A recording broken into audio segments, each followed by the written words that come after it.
Your time off this year coming up. Well, good morning. A little bit of a chilly start to the day as temperatures have fallen down into the 30s. You're looking at the Syntex Roof Systems camera downtown Waco, eyeing down I-35. Not too many issues out there this morning.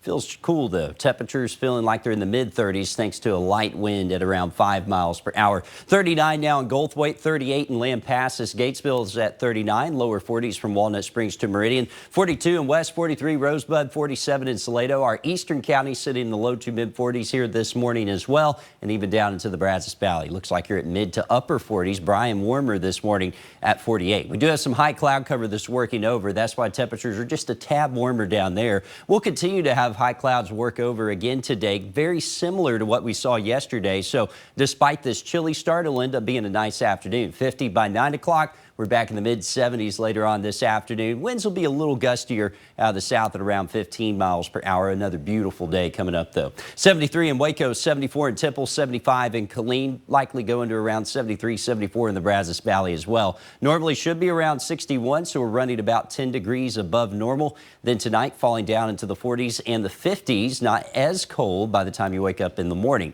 Now, all of this is happening before our next storm system works through. We'll see those south winds starting to bring up that moisture, and we'll likely see showers start on Friday, but overnight into Saturday is when we see the heaviest rain move through. It's when I expect a round of showers and thunderstorms to come in, and although these won't be severe, they could be gusty, they could be a little loud, and we'll likely have some brief heavy rainfall with them. This won't be the same flooding rains that we saw last week, but it will bring the potential for widespread rain through once again. I think by Saturday evening we start to see a lot of this activity clear out, and then we'll have a quiet weekend, though the winds will be gusty behind this system as north winds bring in cooler air just in time for the first week of February, or the first full week of February. We'll finally feel a little bit of a cool down on the way and go back to about where we should normally be for this time of year. By the time it's all said and done, though, we have the potential for 1 to 2 inches across a large swath of central Texas. Heavier rainfall totals possible east of I-35. We'll likely see them a little lesser out to the west of 281, about ½ an inch to an inch,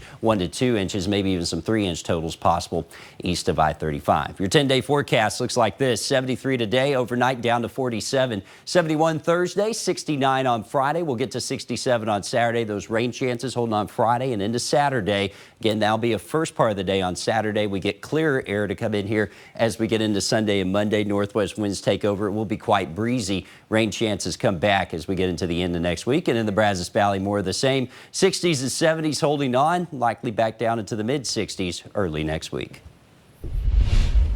Ever feel burned out from too much work, or perhaps you're suffering from